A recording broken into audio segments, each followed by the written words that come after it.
Assim, então, Telis, sejam muito bem-vindos à nossa aula de exegese número 2, aula 1, que nós vamos estudar bastante agora o que nos diz o Filo de Alexandria, a fonte mais antiga sobre o que era o judaísmo, lá em Alexandria, no Egito, terra de onde saiu a nação de Israel durante o seu cativeiro, terra que tinha a maior biblioteca da história, a Biblioteca de Alexandria, no Egito, que reservava em si um vasto conhecimento sobre o passado, sobre a filosofia, sobre o conhecimento, e que foi incendiada às instâncias de pessoas literalistas, fundamentalistas, e que interpretam não só a Taná, como a Bíblia, como a Brit Hadashah, como também o Alcorão, literalmente ao pé da letra. E essa interpretação irracional tem levado a sérios problemas na humanidade. Isso existe já há muito tempo. Hoje nós vamos observar o que nos diz o grande professor de estudos judaicos da Universidade de Jerusalém, Moshe Idel, com a sua obra maravilhosa. Vamos considerar esses textos todos, nós vamos ler passagens deles em original, né? Está publicada em inglês, Midot, do Moshe Idel, aqui embaixo está o nome dele. Nós vamos considerar a Taná, né? Ou a Torá, melhor dizendo, os 5 livros primeiros de Moisés, no pictográfico, na mesma passagem que Filo de Alexandria faz a citação, né, do livro de Bereshit, e nós vamos também, claro, citar diretamente de Filo, usando então a Torá que nós temos à disposição hoje, segundo o escrito caldaico, né, o escrito dos antigos babilônios, então os sacerdotes babilônios. Então nós vamos observar como que essas citações irão nos apontar um caminho diverso, um caminho alternativo para aqueles que têm a disposição de entender o que de fato o texto está falando. A interpretação literalista, como dizemos, será abordado com mais veemência na próxima aula número 2, né? Na aula 2 de exegese 2, nós vamos falar sobre as implicações da leitura do literalismo bíblico, a interpretação literal, ao pé da letra, e as implicações da interpretação simbólica. Quais os frutos que essas duas abordagens irão produzir. Vamos observar que isso tem tudo a ver com o que nós estamos estudando, que é o método cabalístico, que é muito superior ao que está sendo oferecido hoje pelas religiões, pelos sistemas, pelas academias e assim por diante. Vamos observar nesse estudo como que nós podemos nos centrar, nos podemos nos conectar com o que foi o passado, segundo a voz de Filo de Alexandria, por intermédio dos comentários e observações do grande Moshe Idel. Um abraço, shalom para vocês.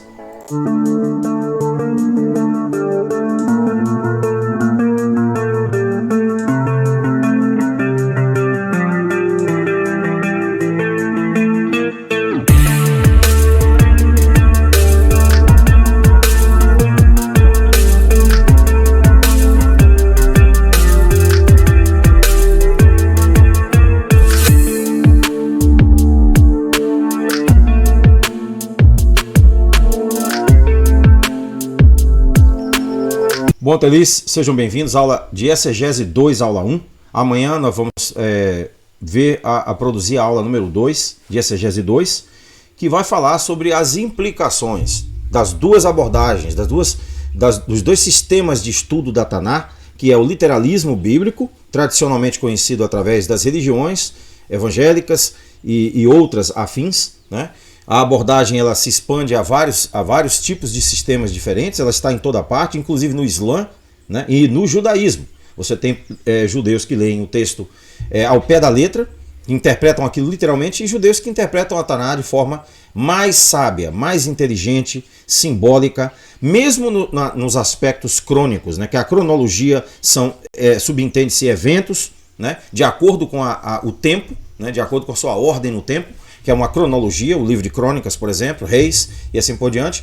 Mesmo falando-se em cronologia, nós sabemos e acreditamos e já demonstramos que existem códigos inseridos quanto à dimensão do tabernáculo, do Mishkan, quanto à dimensão do templo de Salomão, quanto à dimensão geométrica dos utensílios, das pinturas, tudo tem um significado. A orientação do Mishkan para o leste, o nascente do sol, construído por Moisés. Tudo isso tem que ser considerado, tudo isso tem que ser analisado. Nós temos que analisar o texto com a mente aberta, não com a mente fechada. Com a mente fechada, nós não vamos chegar a lugar nenhum. O judeu, que é judeu, ele tem que ser capaz, se ele for um cabalista verdadeiro, se ele for uma pessoa que entende o que é a tradição judaica verdadeira, a metafísica judaica, ele tem que ler os textos islâmicos, ele tem que ler os textos cristãos, ele tem que ler tudo, para que ele possa entender o complexo que ele está inserido, a sociedade complexa que ele está inserido. Uma pessoa que faz uma leitura estrita do seu próprio texto não está permitindo com que esse texto se expanda, que ele cresça e que ele naturalmente influencie outras pessoas. Então, nós temos que considerar isso de forma muito séria, porque a nossa abordagem vai fazer a diferença de quem realmente nós somos. Né? Como nós mencionamos aí no grupo, né? No grupo Gilead, nós temos aí a maçonaria, nós temos as sociedades secretas, nós temos as igrejas, nós temos tudo, as filosofias diversas, e muitas delas adotam uma leitura simbólica do texto, adotam uma leitura mais esclarecida. De onde vem esse procedimento, né, exegético, hermenêutico, né, midrástico, como nós vamos estudar nessa exegese 2, né, na próxima e na última aula, na aula 4.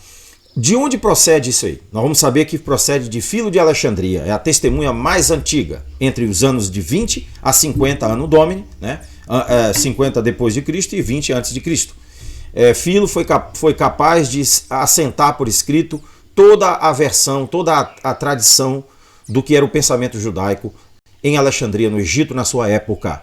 Né? Então, ele é a testemunha mais antiga, né? Não só sobre as suas referências, né, a Taná, como também ao período da Septuaginta e assim por diante. Então, tudo isso tem que ser incluído na mesa. Nós não podemos discutir metafísica judaica simplesmente fechando os livros. Nós temos que abrir os livros. A metafísica judaica verdadeira promove conhecimento, promove paz, espiritualidade, entendimento, racionalidade. A falsa versão do judaísmo promove guerras, mortes, contendas, derramamento de sangue inocente e assim por diante. Nós temos que fazer a distinção entre o que é judaísmo e o que é sionismo. Se nós não sabemos a diferença, vai ficar difícil.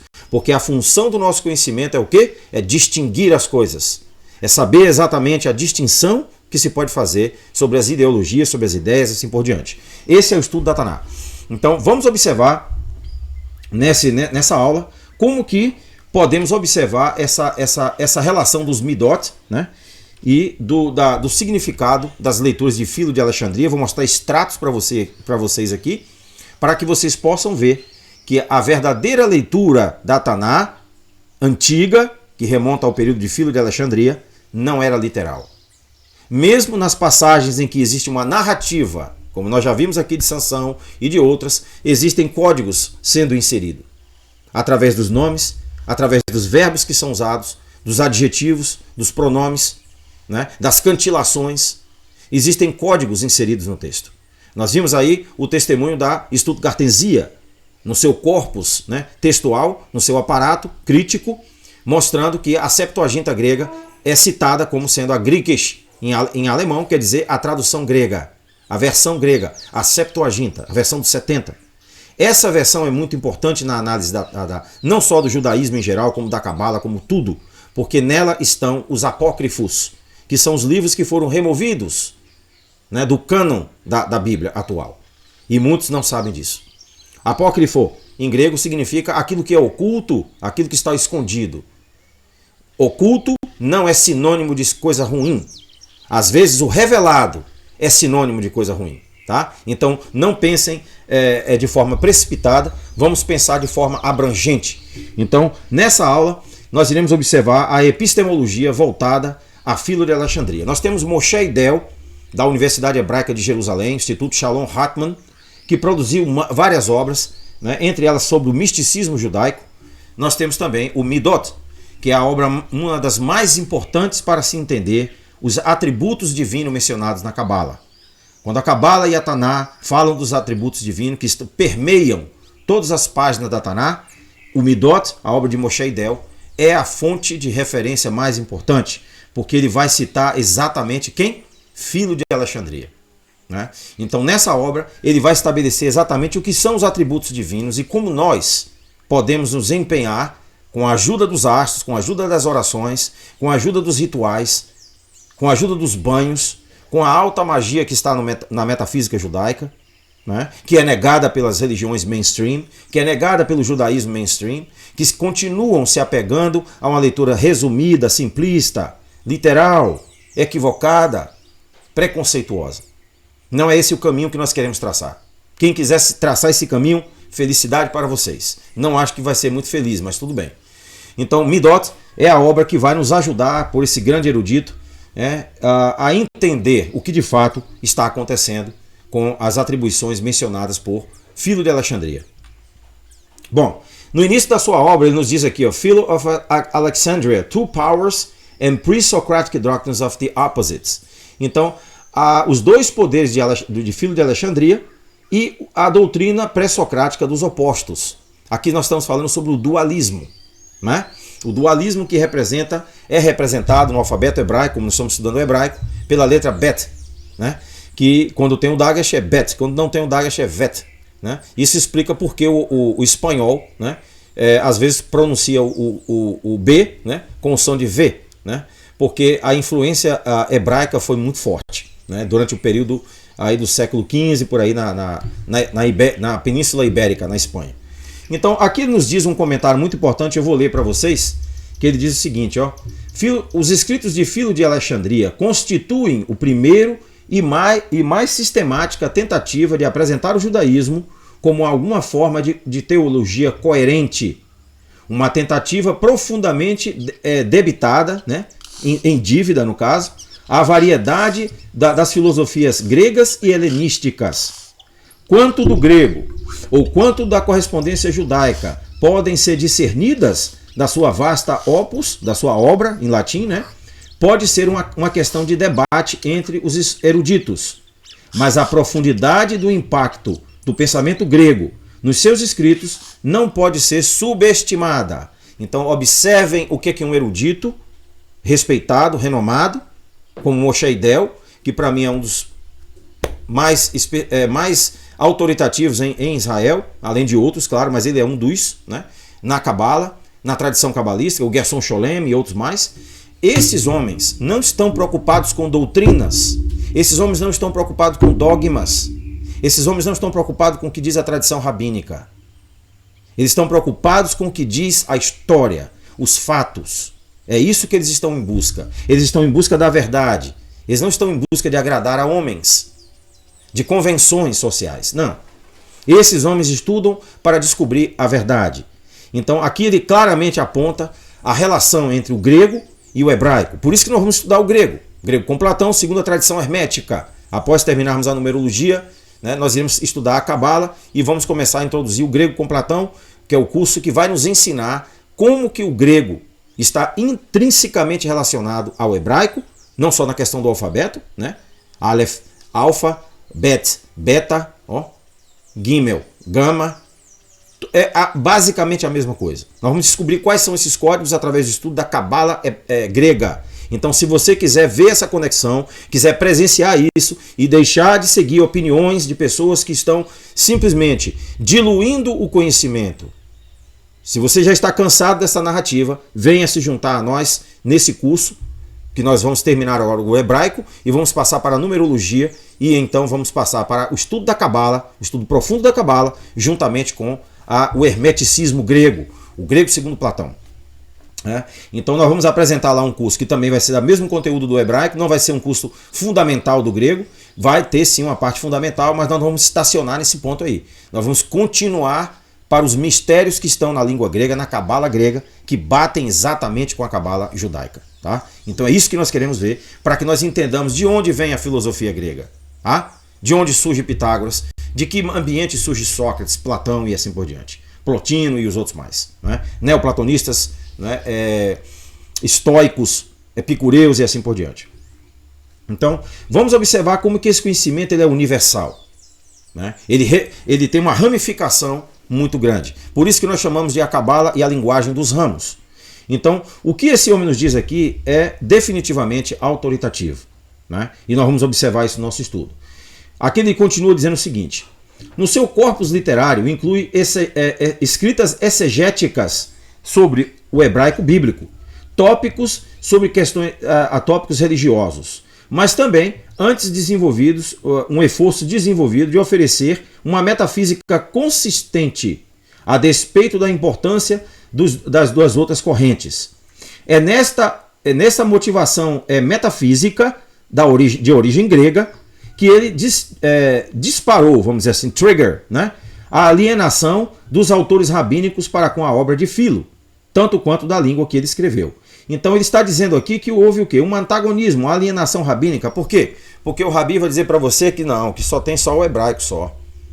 Não, que a leitura você tem que ser judeu para ler a Taná. Você tem que ser judeu para ler a Cabala. Eles vão impor restrições, tá? Eles vão impor restrições que não tem nenhum sentido.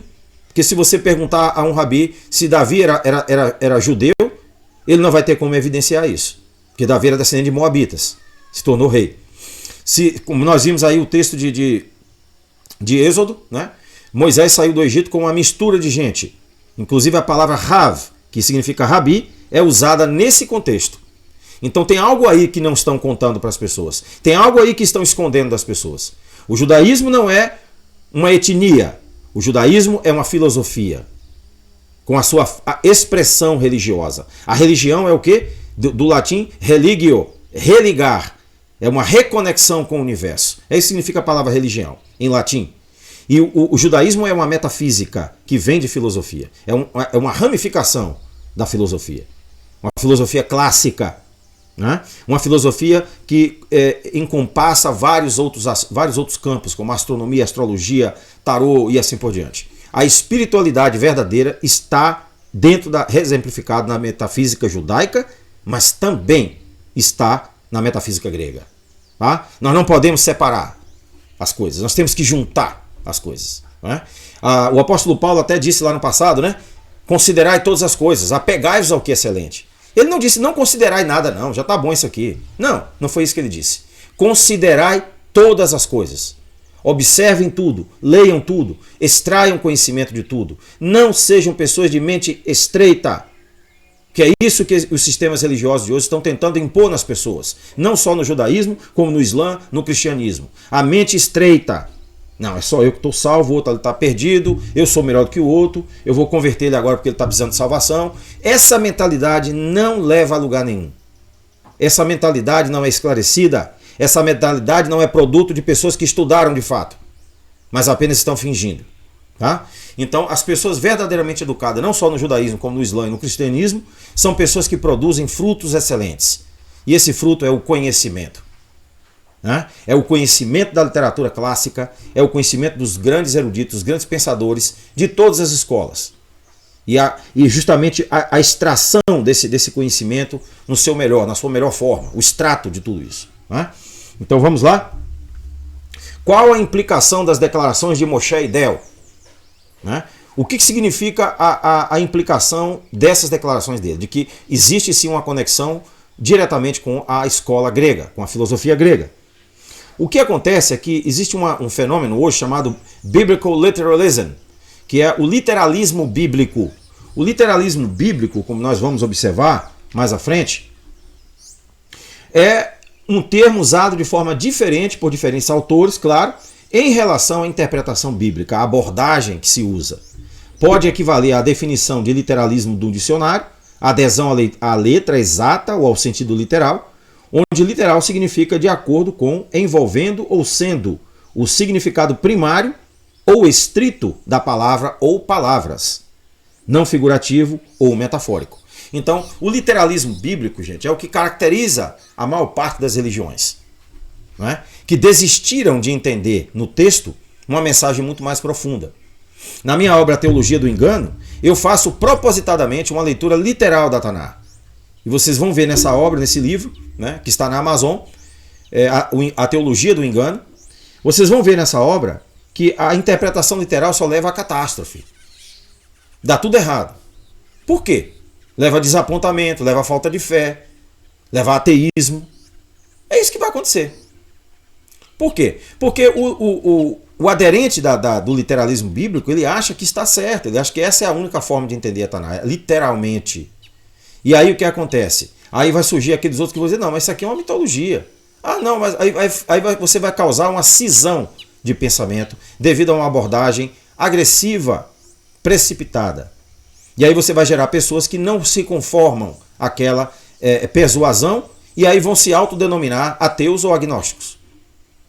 Por quê? Porque você, que deveria estar ensinando, está repetindo uma abordagem, está usando uma abordagem que não tem base histórica nas fontes mais antigas do judaísmo, como o Filo de Alexandria, que nós vamos observar agora. Então, o literalismo bíblico ele é a interpretação ao pé da letra. Será que essa era a abordagem dos antigos cristãos? Será que essa era a abordagem dos antigos islâmicos?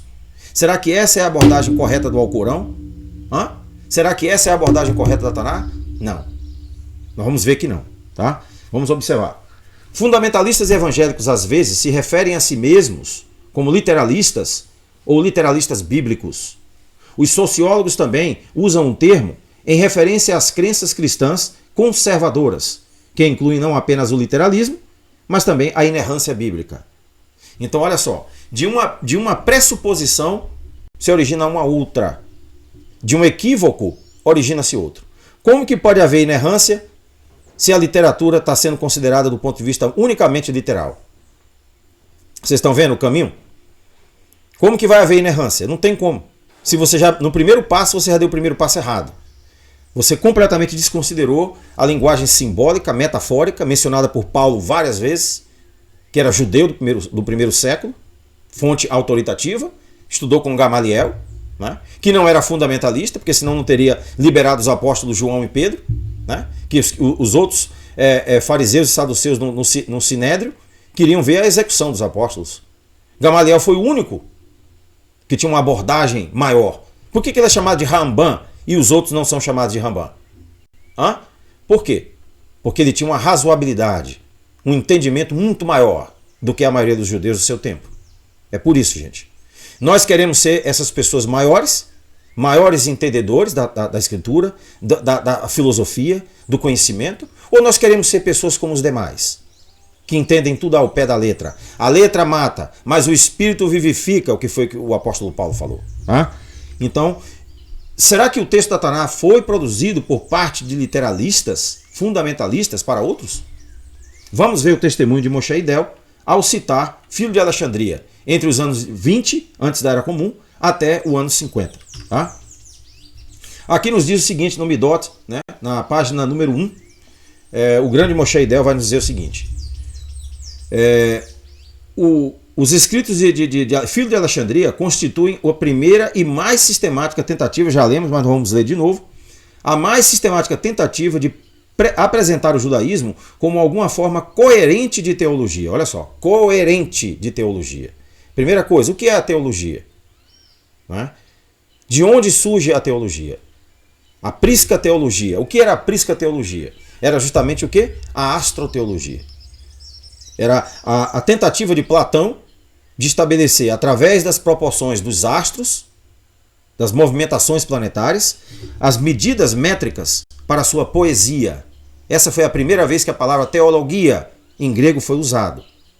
Então vocês observem como que vem diretamente da fonte grega. Mas será que veio só da fonte grega? Não. Nós vamos observar que veio também da egípcia, veio dos babilônicos, veio dos hebreus. Esse conhecimento era amplo, não estava restrito. Essas pessoas faziam comércio, eles trocavam informações, eles estudavam respectivamente no país do outro. Eles não eram pessoas trancadas dentro de casa, gente. Eles eram pessoas que sabiam falar muito bem, sabiam argumentar a lógica. Toda a epistemologia grega é a fonte do conhecimento, assim como é a judaica. E nós vamos observar, e temos observado até agora, de que para termos uma teologia coerente, nós temos que considerar os conselhos, as orientações que o Moshe Idel vai nos dar aqui, em especial com referência a Filo de Alexandria. Bom, o que nos diz de fato Filo de Alexandria na parte primeira, na sua primeira Allegorical Interpretation, Part 1. Então, em Legon, Alegoria, primos. Então, aqui está a alegoria, a linguagem alegórica, né? Legon, a linguagem alegórica. É isso que Filo está dizendo lá entre os anos 20, né, da Era Comum, até o ano 50, né, depois da Era Comum. Então ele diz o seguinte aqui, e os céus e a terra e todo o seu mundo foi completado. tendo previamente relatado a criação da mente e dos sentidos. Moisés agora procede a descrever a perfeição com que foi trazido por eles ambos. E ele diz que nada das mentes indivisíveis, nem das sensações particulares receberam a perfeição, mas apenas as ideias, uma que é uma ideia da mente e a outra que é a ideia da sensação, do sentido.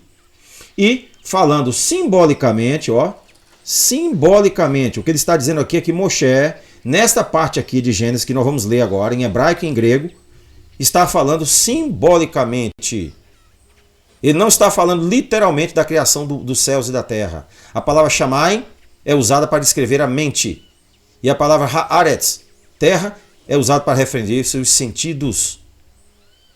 A união dos sentidos e da mente é que vai criar a perfeição. Então aqui ele diz o seguinte, e falando simbolicamente, ele chama a mente de céu, visto que a natureza, que pode ser apenas compreendida pelo intelecto, estão nos céus, e a sensação ele chama de terra, olha, porque é a sensação que está obtida tanto da constituição corpórea como também terrestre. Então vocês observem aqui que Filo já começa nos dando aí tirando o chão dos nossos pés. O que está escrito em Bereshit, em Gênesis, não é literal, gente. Não se refere a um local geograficamente, Jardim do Éden. É tudo um símbolo, é tudo um código. E nós temos que estar atentos a esse aspecto. Nós temos que estar a par desse aspecto. Filo não está falando que a Taná era interpretada ao pé da letra, literalmente. Os céus e a terra que se refere na Taná, Hashamayim ve'et haaretz, não está se referindo à terra e aos céus como nós pensamos. Está se referindo à mente, Kaelum, Cerebrum, da onde vem em latim cérebro, e está se referindo às 5 sensações, os 5 sentidos, que depois que são reunidos ao 6º sentido, que é a razão divina, o logos dos gregos, que é mencionado em João capítulo 1, versículo 1, enarqui em hologos, que hologos em proston feon, que feos em hologos. João capítulo 1, versículo 1. Quem está entendendo de fato o que está acontecendo aqui? A palavra logos não é uma palavra qualquer, é uma palavra da filosofia grega, usada por Platão, para descrever a razão, a confluência dos sentidos que Filo de Alexandria está mencionando aqui, ao Hashamayim, ao fogo, que é a mente. A mente é o fogo. O primeiro termo que ocorre dentro da Taná, em Bereshit, não é Deus, o sujeito, não é. É Bereshit, que significa a mente, a consciência. A consciência passou a criar tudo.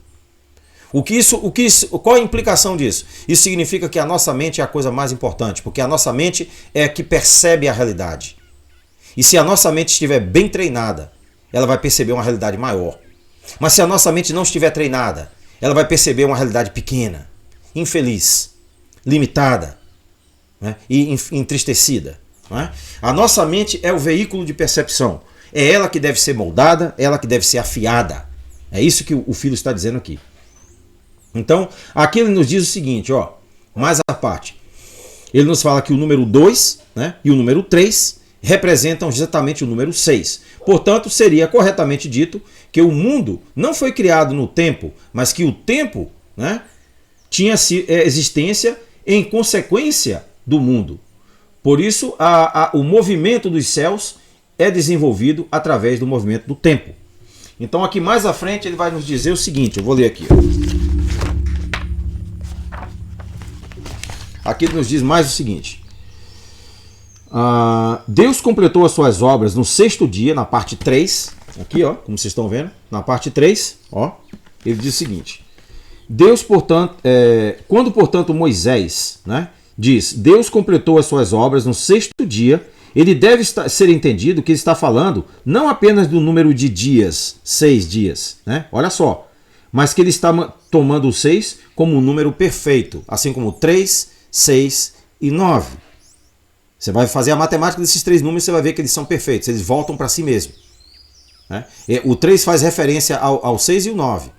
em sequência perfeita. 3, depois ele faz referência ao 6, depois ao 9. O 6 faz a mesma coisa. E o 9 volta para si mesmo. O 9 não vai mais para lugar nenhum. Toda matemática que você fizer com o 9 vai dar 9 no final. Então, números perfeitos. Vamos lá. Visto que é o primeiro número que é igual em suas partes e na metade, o terceiro e as sextas partes. Visto que é produzido pela multiplicação de dois fatores desiguais, o 2 e o 3. 2 vezes 3, 6. Vamos lá. E o número 2 e o 3 excedendo a incorporeidade que existe na unidade. Porque o número 2 é a imagem da matéria, sendo dividida em duas partes e dissecadas como a matéria. E o número 3 é a imagem do corpo sólido, porque o sólido pode ser dividido segundo as suas 3 divisões. A Cabala divide o nosso corpo exatamente em 3. As sefirotes superiores, as sefirotes do plexo solar, do meio, e as sefirotes inferiores, abaixo. São 3 partes. E exatamente número 2. Por quê? Porque nós temos dois aspectos, 2 lados. O lado positivo e o lado negativo. O lado racional, o lado emocional. O braço direito e o braço esquerdo. E assim sucessivamente. É o dualismo. Esse dualismo só pode ser conquistado, só pode ser vencido, né? Esse dualismo que causa essa percepção conflitante da realidade e que gera os problemas e os fenômenos psíquicos, ele tem que ser resolvido, ele tem que ser confluído através das orações e meditação da Cabala, através dos rituais e através também da absorção de uma nova mentalidade, de uma nova consciência mais expandida, maior, para reunir essas aparentes dicotomias, desfazer esse paradoxo, né? Então nós temos aí agora a capacidade de desfazer isso aí, e o número 3 e o número 2 são símbolos dessa realidade, tá? São símbolos dessa realidade. Então, continuando a leitura, ele diz o seguinte: e todos os eventos que ele deseja mostrar as raças dos mortais, também em todos os seres imortais, existem segundo os seus números apropriados, medindo os seres mortais, como eu tenho dito, pelo número 6, e abençoando os seres imortais pelo número 7. Então o número 7, aqui segundo Filo, né, na interpretação da Taná simbólica, representa os seres espirituais. Aqueles seres que a Taná fala que você tem que se tornar. O dador. A Cabala nos ensina que você tem que converter alquimicamente a tua natureza em uma natureza de receptor, que você recebe automaticamente desde quando nasce, até a natureza do dador. Você tem que converter a tua natureza. O dador não significa isso que está sendo vulgarmente apresentado no mundo, como uma pessoa que faz doações e dá dinheiro para todo mundo. Não, não é isso não, gente. Não é isso não. É uma pessoa que assume a posição divina. É aquele que partilha o que deve ser partilhado. Aquele que tem em comum com as mentes mais iluminadas aquilo que é verdadeiro. O verdadeiro dador é isso aí. Não é essa interpretação vulgar que foi dada a esse sentimento, tá? A interpretação não está correta segundo o que diz o mundo. Então aqui mais abaixo, nessa parte marcada aqui mais abaixo, Filo vai nos dizer o seguinte: e nada do que é criado morre inteiramente, mas uma coisa parte e se combina com outras para produzir uma nova forma.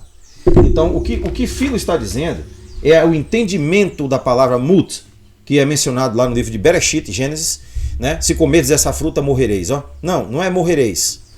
Essa palavra não é da mesma raiz. Eles mudaram a raiz. Eles fizeram um calque linguístico para desencaminhar as pessoas. A palavra ali é mut, que quer dizer mutar, mudar, transformar. Tá? É isso que o texto está falando. A linguagem da tradução destruiu a leitura de Gênesis. Então, se a doutrina de uma religião, de uma igreja, se baseia na leitura de uma tradução, ela está fadada ao fracasso. Porque não é isso que o texto está dizendo. Como nós vimos aí em Filo, o texto é muito mais simbólico, é muito mais inteligente do que foi ensinado, né?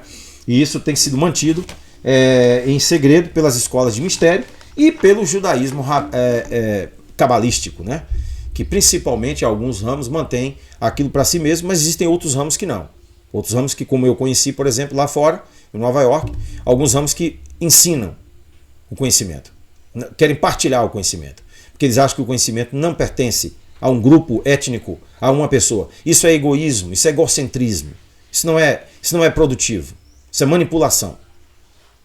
Todos os que estão dispostos para com o conhecimento devem ser assistidos.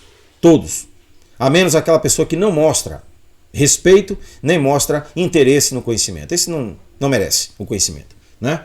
Então, é isso basicamente que o texto está nos apontando aí em Filho de Alexandria.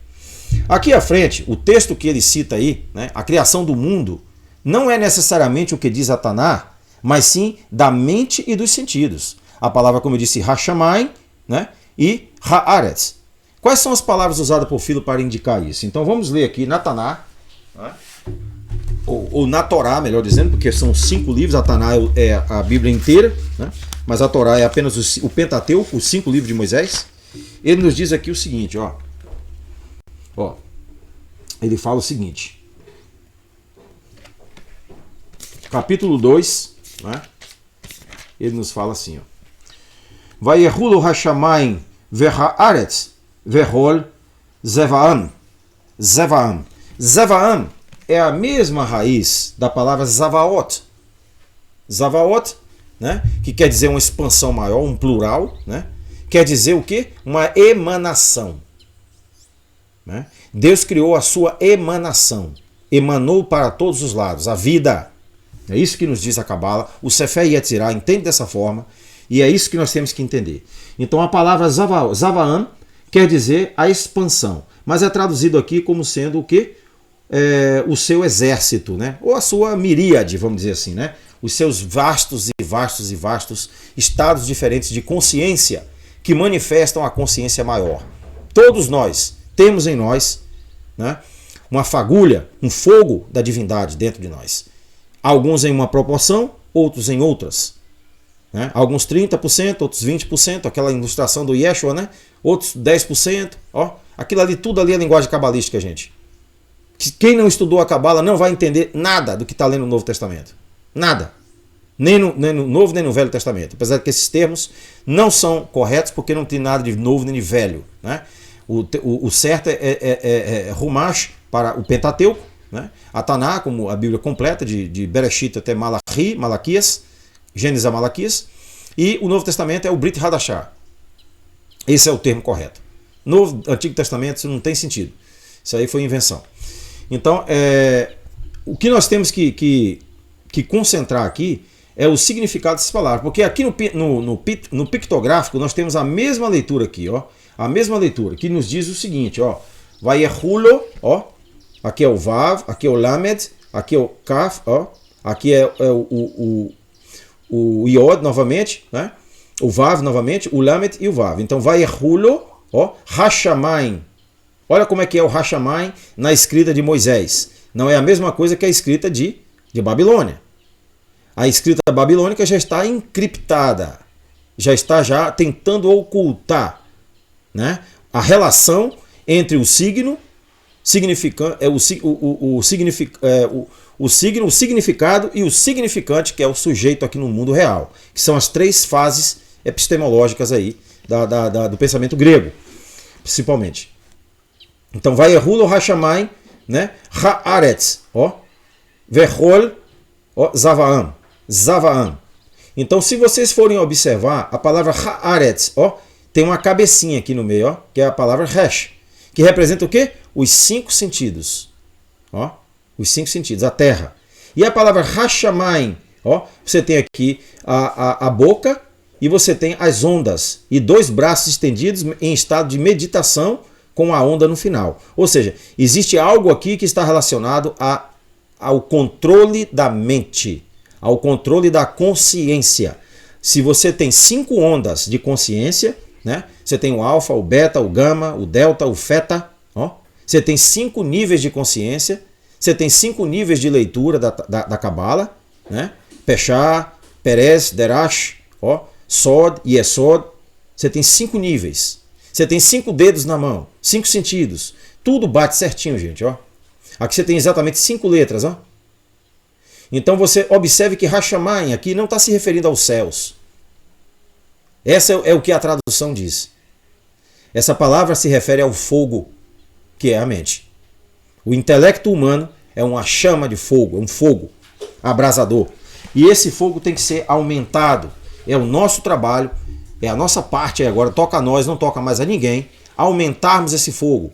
Aumentarmos esse fogo o quê? Fazendo leituras simplistas e cortadas do que diz o texto original? Não. Abrindo o leque das possibilidades, considerando todas as coisas, apegando a tudo que é excelente. É isso que representa a atitude de um cabalista. Um cabalista que diz que esse sistema aqui está certo, aquele outro lá é do diabo, e aquele ali vai para o inferno. Gente, esse é um cabalista falso. Né? Esse não é um verdadeiro cabalista. Um cabalista ele vê possibilidades. Um cabalista ele tem a mente aberta. Um cabalista ele tem entendimento do que está acontecendo. Ele tem respeito, consideração pelas diferenças. Ele não tem medo de paradoxos, não tem medo de dicotomias, não tem medo de discrepâncias. Quando você vê as pessoas fugindo de discrepâncias e diferenças, essas pessoas não estão preparadas para a guerra espiritual. Ah? Nós estamos aqui numa guerra espiritual. E essas pessoas não estão preparadas. Nós temos que acordar para esse fato, tá? Porque isso não é uma brincadeira. Então, o que o texto está dizendo aqui não é necessariamente aquilo que as pessoas estão interpretando, né, naturalmente. Eu vou acrescentar essa leitura do pictográfico, né, a leitura também do paleo. Né? Nós vamos fazer a leitura do paleo hebraico, dessas passagens juntas, né, nas três versões, o pictográfico, o paleo, que é o antigo, né, paleo em grego quer dizer o velho hebraico, né, e o mais recente, que é o caldeu, o aramaico. Isso aqui é a escrita aramaica dos antigos babilônios, tá? Da onde veio Esdras e Neemias, do cativeiro babilônico. Então ela passou por três mudanças principais. O pictográfico, que é esse aqui, de Moisés, depois o paleo, que é o do meio, e finalmente a escrita caldaica, que é essa aqui. Ó. Mas vocês perceberam que quanto mais você volta no tempo, as coisas parecem ficar mais claras. Por quê? Porque os caracteres hebraicos do pictográfico representam figuras, ó, ideogramas. Né? Eles transmitem uma ideia de algo real, do mundo real. Aqui um homem com os braços abertos, aqui como se fosse o sustentáculo de uma tenda, ó, a cabeça do boi, a cabeça do ser humano, o arado, que é a letra Zain, ó, o arado, né? Tá vendo você aqui? O Tsain, né? Você tem aqui um arado, aqui a ara, a terra que prepara o solo. Então vocês vejam que não tem como você errar aqui.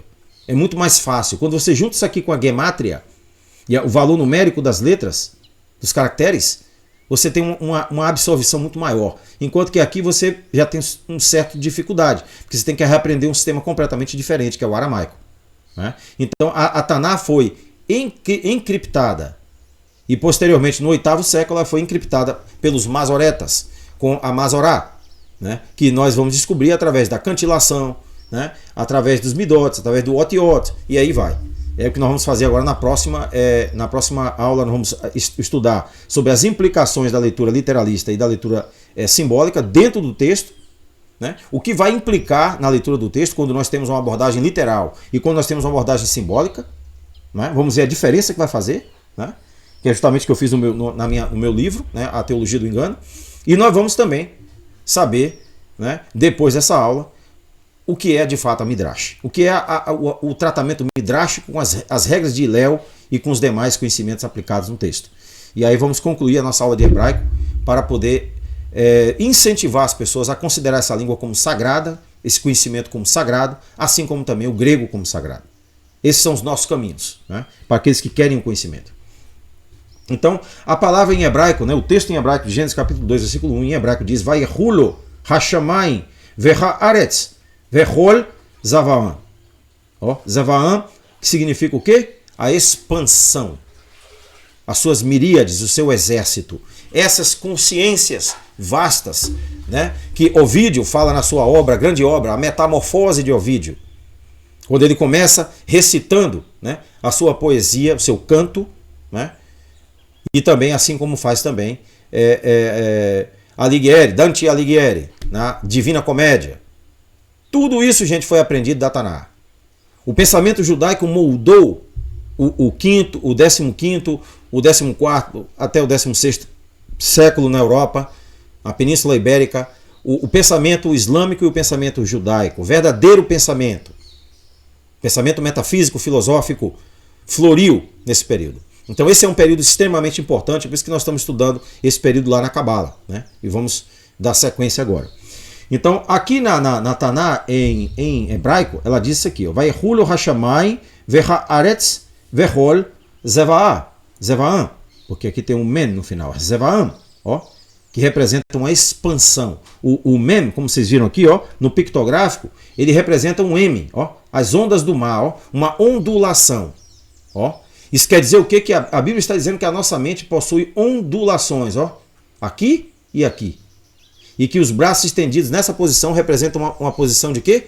De meditação. De onde vocês acham que veio a meditação? De onde que vocês acham que Abu Lafia tirou a meditação dele? Lendo o quê? Revistas? Não. Lendo a Taná, em original, entendendo o que o texto está falando. Consultando Filo de Alexandria, sabendo o que ensinava no passado. Era isso que acontecia lá.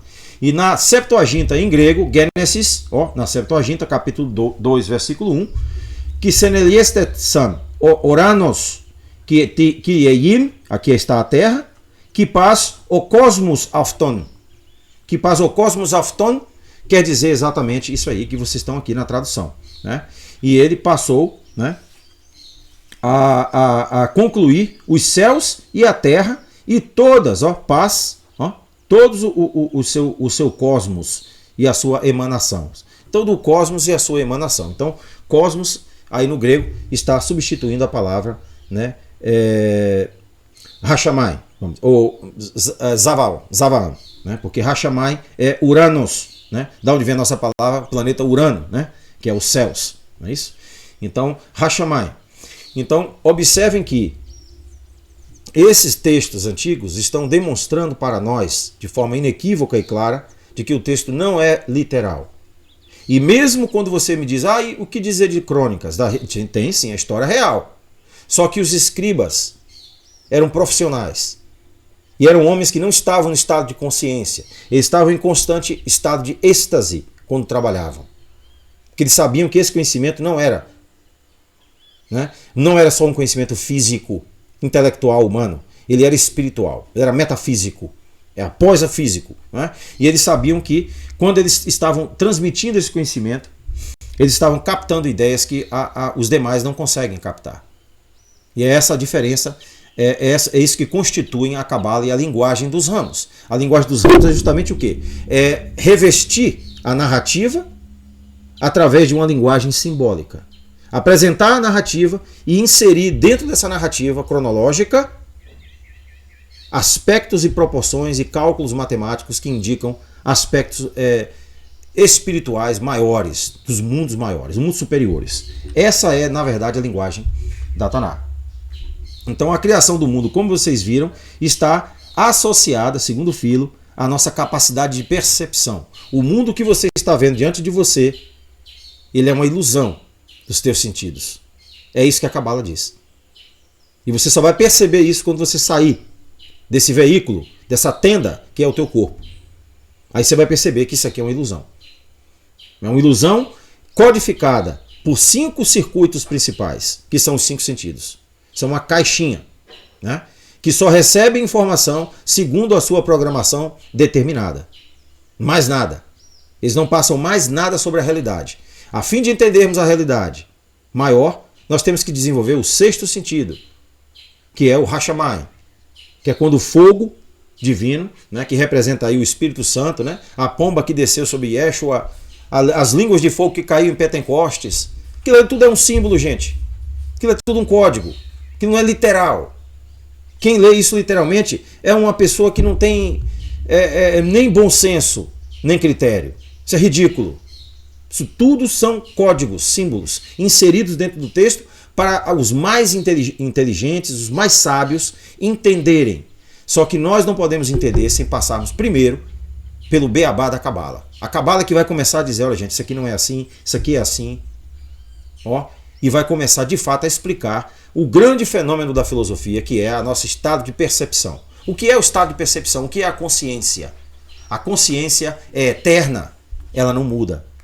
Como vocês viram a citação de Filo, ele diz que nada morre, ó, nada morre inteiramente, mas tudo se refaz. A natureza nada se perde, tudo se transforma, como dizia o Lavoisier. né? Então é através dessas citações e comparações é que nós vamos começar a entender de fato o que o texto está dizendo. Então a criação do mundo não é necessariamente o que diz a Taná, mas sim a mente e dos sentidos, né? A mente é como um paraquedas, só funciona se estiver aberta. Se a nossa mente está fechada, rígida, dentro de um sistema, nós estamos fadados ao fracasso, à decepção. Nós estamos seguindo as volúpias de outros homens, de outros rabis, de outros imãs, de outros cristãos, líderes cristãos, ou seja, o que for, ou budistas, ou o que for. Essas duas abordagens existem em todos os sistemas, todos. O budismo, tudo.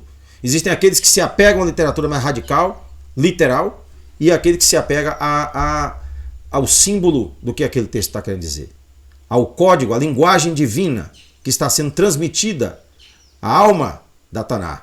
Esse é o nosso objetivo, não o corpo físico da Taná. Então, Moshe Idel ainda elabora uma coisa muito importante na página 2. Ele diz o seguinte: obviamente, os pensadores alexandrinos não estavam operando dentro de um ambiente rabínico. Observem esse detalhe. Um anacronismo daquele período, ou seja, uma certa contradição, vamos dizer assim, um retorno, né? uma certa falta de sincronicidade. Mas nos seus corpos mais principalmente especulativos da literatura, ele estava em um diálogo intenso com vários dos filósofos gregos. Olha só. Era isso que caracterizava a obra de Filo de Alexandria. Era o entendimento de que a filosofia grega e a filosofia explicitamente declarada na Taná, implicitamente declarada na Taná, porque não está explícita, está implícita, está oculta. A palavra oculto aí é sinal de coisa boa. Ela não está revelada, ela só está disponível àqueles que de fato estudam com a metodologia correta, com a abordagem correta, né? Melhor dizendo, porque a metodologia é muito fixo, mas com a abordagem correta. Então, vocês observam que os corpos especulativos da literatura com os pensadores gregos. Isso também é o caso de um tópico que recorre em muitos dos tratados de Filo. A doutrina dos dois poderes, dinamis, em grego, dinamis, da onde é a palavra dinamite, né? Os poderes, as duas forças, que são concebidas como opostos, e em alguns casos também como forças iguais. Nós é que vamos fazer esses opostos se tornarem iguais. Enquanto nós não entendermos a alquimia, a meditação, os rituais, a observação da lua, enquanto nós não tivermos sintonizado com esse arranjo divino, que está sendo hoje descartado pelo mundo, né? Assim chamado intelectual, enquanto nós não conseguimos desvencilhar disso aí e adotarmos o método antigo, mosaico, da observação dos dias da lua, de tudo certinho, os rituais, as orações, os banhos, nós vamos conseguir fazer o quê? Trazer a paz sobre o nosso tempo. O nosso tempo está em confusão. Ele tem duas forças se opondo. As duas forças universais do dualismo. Uma força te diz, vá para frente, faça isso aqui. A outra diz, não faça não, isso não vai dar certo não. Não deu certo para ninguém, vai dar certo para você? Essa força de oposição tem que ser conquistada. O Platão dizia que a verdadeira guerra está dentro de nós, não está fora. Não se preocupe com o mundo externo, em querer reformar o mundo externo. Você está perdendo o teu tempo. Você vai se cansar e vai se frustrar, como muitos outros incontáveis já passaram por isso. Trave a guerra de dentro, a guerra espiritual que está em nós, em cada um de nós. É isso que é a mensagem da Cabala. Então, a emergência dessas duas forças opostas, dos pensamentos do poder divino, são de tempo em tempo mais numerosos, constituindo uma sorte de pleroma. Pleroma é mencionado na Cabala, o mesmo princípio. Pleroma. Essa pleroma nós temos que alinhar, nós temos que sincronizar, sinergizar essas duas forças para que a paz se abata sobre nós. Lembrem-se, Paulo não diz que o templo de Deus é feito de cimento, pedra e alvenaria e cimento e brita. Não. Ele diz que o templo de Deus sois vós. Vós sois o templo do Espírito Santo. Esse é o ensino da Cabala. O verdadeiro templo de Deus somos nós. Nós temos que abater a paz sobre nós, não esperarmos lá fora. Lá fora você não vai encontrar nada, a não ser decepções e tristeza.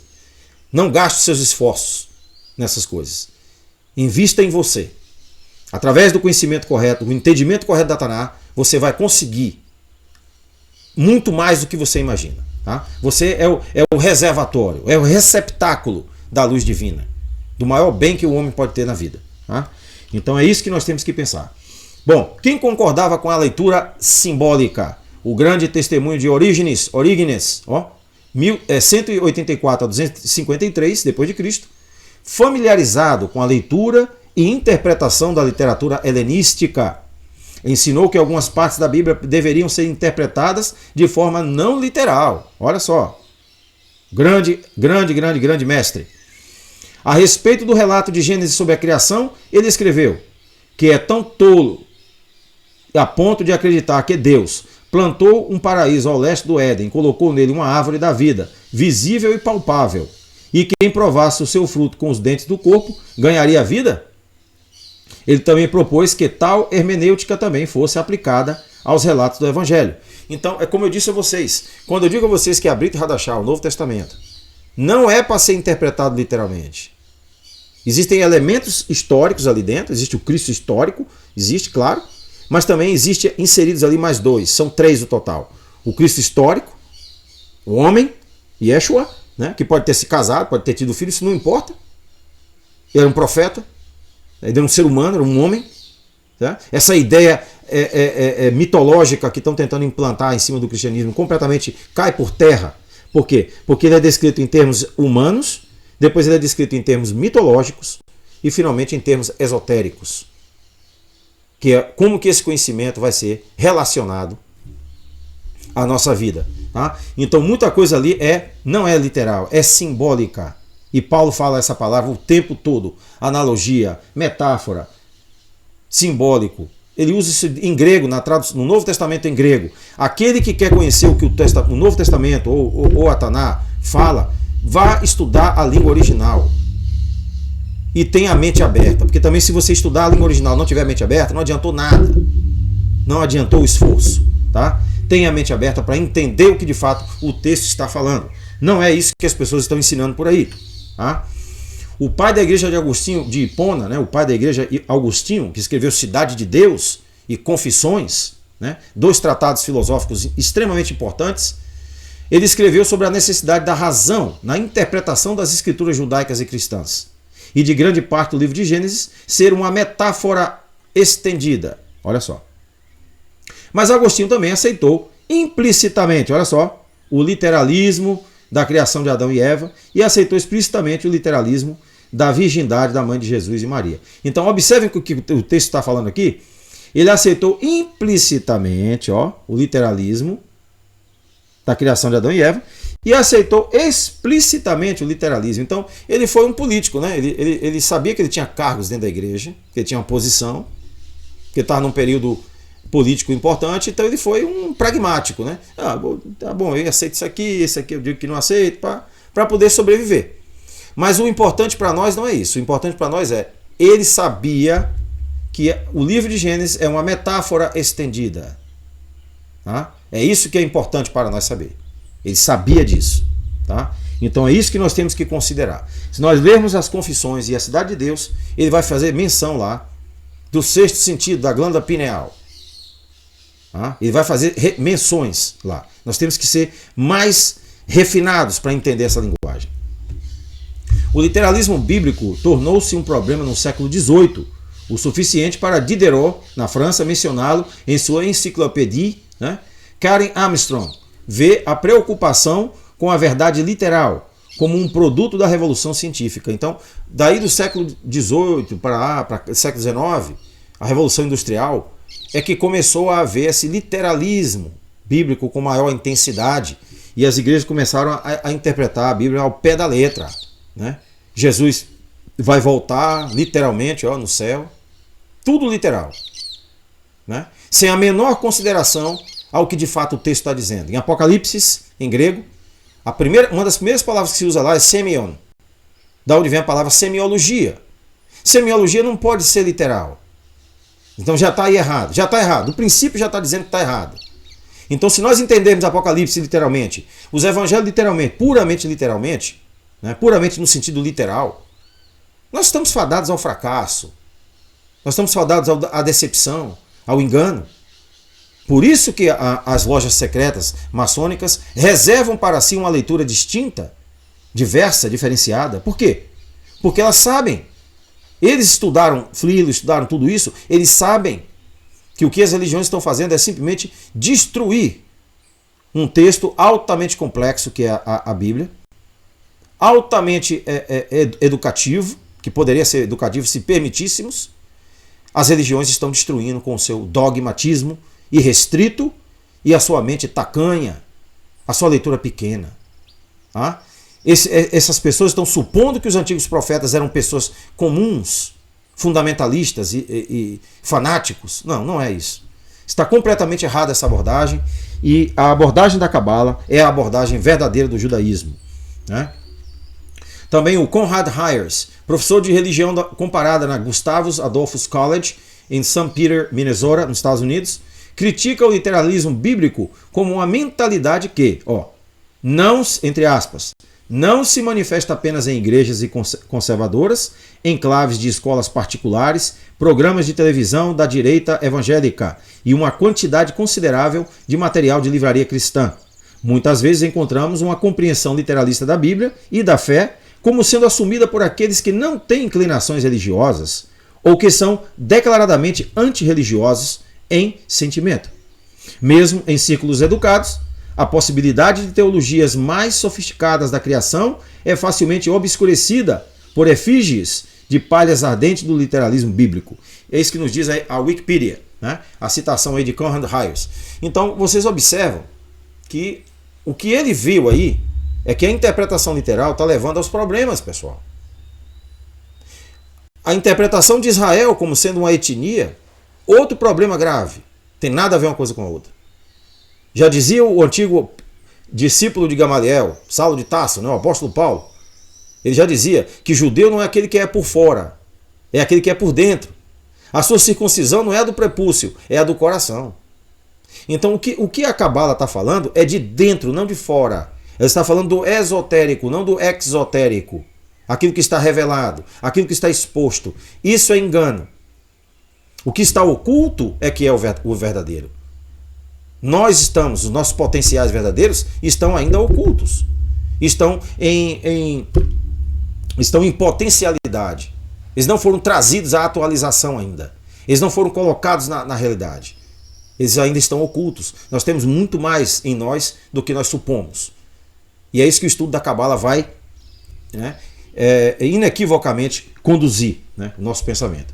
Então, nessas próximas aulas, vamos começar a usar o material de leitura, vamos começar a entender como que está estruturado toda a Taná e vamos conhecer as 7 regras de Hillel na última aula, aula número 4. Tá? Entre a 3 e a 4, vamos fazer aí uma aplicação daquele manual, né, que eu preparei de leitura bíblica, com todos os aspectos gramaticais, exegéticos, hermenêuticos e assim por diante, o que são as hipóstases e assim por diante. Vamos analisar tudo isso filosoficamente para entendermos de fato por que Filo de Alexandria entendia daquela forma tão brilhante e as pessoas de hoje estão entendendo de uma forma tão pequena, não só o judaísmo, como o cristianismo e o islã, tá? Ao pé da letra. Isso está levando a infelicidades. Então, a próxima aula é Exegese 2, aula 2, quais são as implicações da leitura simbólica da Taná. Vamos observar o que vai conduzir. Vamos pegar trechos da Taná em hebraico e na Septuaginta em grego e vamos, de fato, expor para vocês quais as consequências da interpretação dessas passagens de forma literal. Vai ser uma tragédia ou vai ser uma bênção para aqueles que estão aqui conosco no grupo Gileade e que estão entendendo, de fato, uma alternativa. Estão dando oportunidades a um entendimento diferente, tá? Alternativo. Shalom e paz para todos, até a próxima.